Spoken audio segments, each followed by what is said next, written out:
Imagine this. You've been dating someone for a while. Things seem to be going pretty well, and you really like this person. Lately, you've been interested a little about sex and have felt pressure to take the relationship a step further and have sex. You can't decide what to do. The little voice inside your head is telling you to think twice about having sex, but you're curious. What should you do? Hi, I'm Alana from Health World. What you're about to learn is important, key information that will help you to develop into healthy adults. This program will illustrate some of the short and long-term consequences that may result from making the choice to engage in a sexual relationship. We'll go down 2 decision paths of whether or not to have sexual intercourse and determine the consequences of each decision. How many decisions do you think you make from the time you get up in the morning until you go to bed at night? Yes, a lot. The list of situations and the possible choices you're faced with each day is endless. Some choices in life are harder to make than others. Some choices are simple and small, and some are more complex. Even decisions that seem simple at first can actually be quite important. For instance, choosing what to eat for breakfast each day might seem like a simple decision, but over time, your breakfast eating habits may have a big effect on your overall health. Each day, you choose whether to get up on time, whether to listen to the teacher or talk in class, to study for a test, to do your chores, to argue with a parent or caregiver, when to go to bed. The list goes on and on. Let me ask you this. Are you in control of all those decisions? What kind of day might you have if you wake up late? What usually happens when you choose not to study for a test? And when you choose to talk back to a parent or caregiver, what's the result? Yes, you are in control. Every choice you make is connected to a consequence. Consequences can be positive or negative. Basically, a consequence is what happens after you make a choice. It's not always easy, but it's important to consider the impact of one small decision on the rest of your day.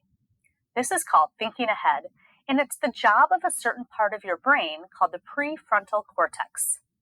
The prefrontal cortex sits just behind the forehead, and it helps a person to think about consequences and plan ahead. In adolescence, which is typically between the ages of 10 to 19, this part of the brain is still under construction and therefore not fully developed. As the prefrontal cortex matures, adolescents can reason better, develop more control over impulses, and make better judgments. This explains why adults are always asking you to slow down. Think ahead and consider risks before venture. It's a biological thing, but knowing that means we can try to counteract it. Making choices about anything in life requires taking certain steps you may not even be aware of. Thinking through decisions does not come naturally to most students your age. You don't normally go through these steps consciously when you make everyday decisions, such as what clothes to wear to school. However, when you're faced with a hard decision, it helps to follow each step. Step 1 is to identify the problem at hand. Step 2 is to list the possible solutions or choices that you have. On to step 3. List the consequences of each choice and consider how each choice will affect other people. This requires you to think ahead into the immediate and longer-term future. Step 4 reminds you to consider your values. Make a decision and take action. Make sure to evaluate the effectiveness of your decision afterwards. Let's go back to the decision I mentioned a few moments ago, the decision to engage in a sexual relationship. The reasons why people choose to have sex vary. Teens may engage in sexual intercourse with the goals of more intimacy in their relationship, social status, to show and receive affection, to feel more grown up and independent, to experience the physical pleasure of sex, and out of curiosity. Choosing to have sex is a significant decision. There are many physical and emotional consequences associated with it. Consequences that are temporary, but also long-term and life-altering. Think for a moment about some of those consequences. Teachers, feel free to pause the program now to allow students time to brainstorm and share their ideas in large or small groups.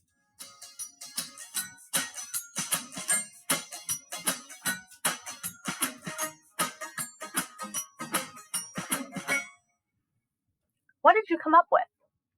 Here at Health World, we came up with some ideas of our own. If I choose to have sex, I could get pregnant. I could get someone pregnant. I could get a disease. My boyfriend will like me more. My girlfriend will love me. My parents are going to be disappointed in me. I'll get a bad reputation.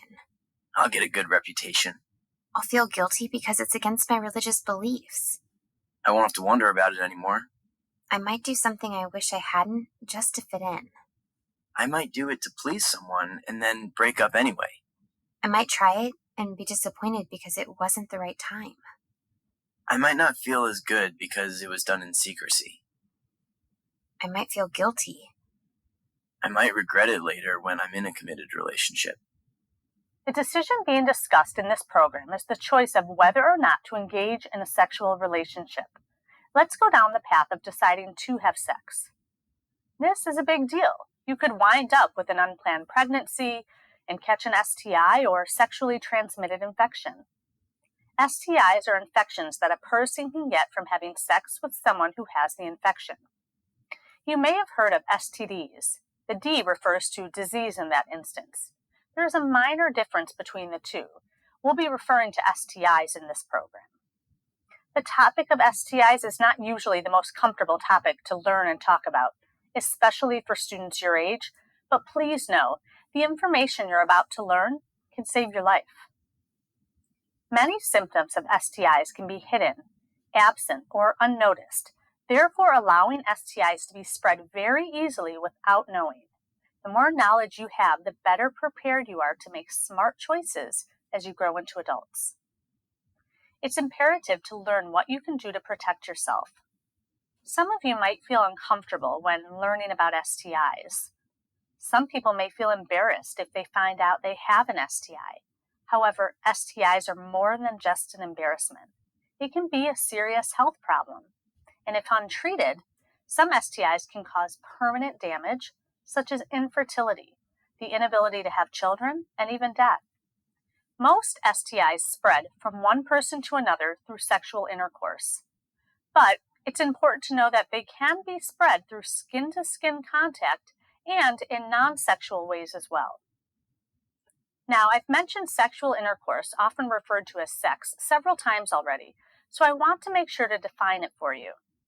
Typically, when people say sex or sexual intercourse, they mean vaginal intercourse, when a penis is inserted into a vagina. But sexual intercourse can mean other kinds of intercourse and activities too. Take a look. Vaginal sex or penis and vagina intercourse, oral sex or mouth to genital contact, anal sex or penis and anus intercourse, dry humping or genital rubbing, fingering or hand jobs or hand to genital contact. Remember, sexually transmitted infections can spread from all types of sexual intercourse. STIs can affect all people, all ages, skin colors, backgrounds, and ethnicities. It doesn't matter if you identify as a male or a female, if you're attracted to males or females or both, STIs don't discriminate. So why is this program aimed at preteens and teenagers then? Well, while anyone can become infected with an STI, certain groups, including young people, are at greatest risk for getting STIs.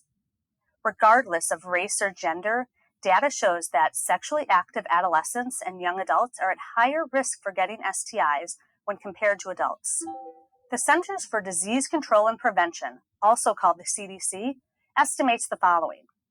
Half of all STIs occur in young people aged 15 to 24, even though young people only make up 25% of the sexually active population. Think about that. A quarter of the sexually active population is getting half of all the STI cases. That's a really strong statistic. And 1 in 4 sexually active adolescent females have an STI. Take a moment for that to sink in. STIs spread because many people think the only way they can get infected is if you have vaginal sexual intercourse. Well, that's wrong. While a person can get infected with an STI through vaginal intercourse, a person can also get infected with STIs through skin-to-skin contact with an infected area. HIV, the virus that causes AIDS, for example, can be transmitted through IV drug use blood-to-blood contact, and through pregnancy. Another reason STIs spread quickly is because some people think they are not spread through oral or anal sex. That is wrong information as well. The viruses or bacteria that cause STIs can enter the body through tiny cuts or tears in the mouth or anus as well as the genitals. In addition to the misinformation about how STIs spread, many people can be unaware that they have an STI because there are often no signs or symptoms. Therefore, the STIs can be spread without realizing it. Many adolescents are engaging in oral sex prior to having vaginal or anal intercourse. Just over half of 15 to 24-year-olds had oral sex before they had vaginal intercourse. According to Pediatrics magazine, many adolescents believe oral sex is safer and less risky than vaginal intercourse. The opinion that oral sex is not real sex is a very common viewpoint among teens and preteens. And with this belief becoming more and more common, young people need to learn that there are consequences to oral sex, just like any other types of sexual intercourse, and many STIs can be spread through oral sex. Ask yourself, what increases my chances of getting an STI? What will make me more likely to become infected with an STI? The first answer is being sexually active at a young age. The younger a person starts having sex, the greater the chances of becoming infected with an STI. Number 2, lots of sexual partners. Having any form of sexual intimate contact with many different partners makes you at higher risk. And 3, unprotected sex. Unprotected sex means having sexual intercourse without using a male or female condom. Male latex condoms are the only form of birth control that prevents pregnancy and also reduces the risk of getting an STI. They must be used correctly every time a person has any type of sex where a penis is involved. People oftentimes use condoms incorrectly, which makes them much less effective. Other birth control items may help prevent pregnancy, but don't protect a person against STIs. Now it's time for a quick STI quiz. Some of the information you might already know and some you might not. Do your best to choose the correct answer. A little later, I'll show you the questions again along with the answers, and you can see how much you've learned. Teachers, feel free to pause the program now so students can get materials to mark down their answers.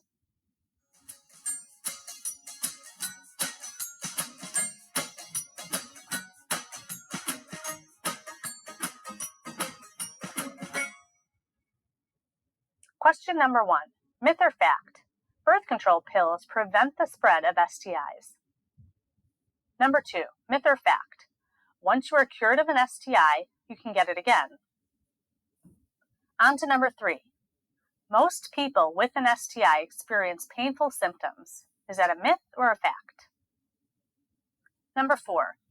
Male latex condoms help prevent the spread of STIs. And number 5. Is it a myth or a fact that abstinence is the best way to prevent STIs?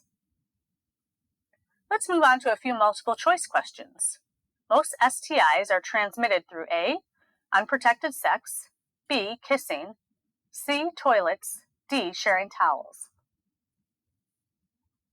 Which of the following STIs is the most common STI in the United States? Is it A, chlamydia, B, genital herpes, C, HIV, or D, HPV? You may be at increased risk for HIV if A, you have shared needles for body piercing and tattooing, B, you've kissed someone, or C, you go to school with a person with AIDS. And lastly, ideally you should see your doctor, A, before you decide to become sexually active, B, at the first sign of any STI symptom, or C, every year for testing if you become sexually active. Like I mentioned a few moments ago, I will show you the questions again along with the answers toward the end of the program, and you can see how much you've learned. Sexually transmitted infections fall into 2 different categories, bacterial and viral.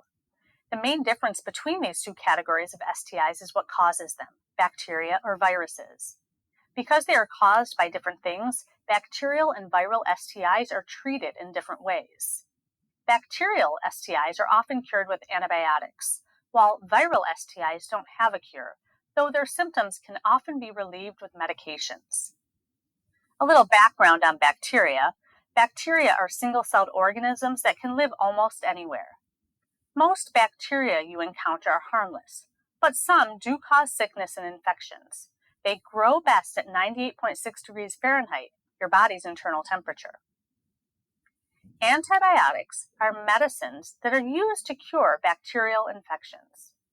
Viruses are tricky because they act like hijackers. They invade the body's healthy cells and use those cells to multiply and produce thousands of new viruses like themselves. They multiply quite quickly, sometimes overwhelming the body's natural defenses. When this happens, viruses can cause different diseases, some mild and some very dangerous. An example of a mild disease caused by a virus is the common cold. And an example of a more dangerous one is HIV. Antibiotics that cure bacterial infections do not help viruses. Therefore, learning how to prevent viruses from being transmitted in the first place is essential. We're going to delve deeper into a discussion of specific STIs, but before that, let's do a quick review of the reproductive systems.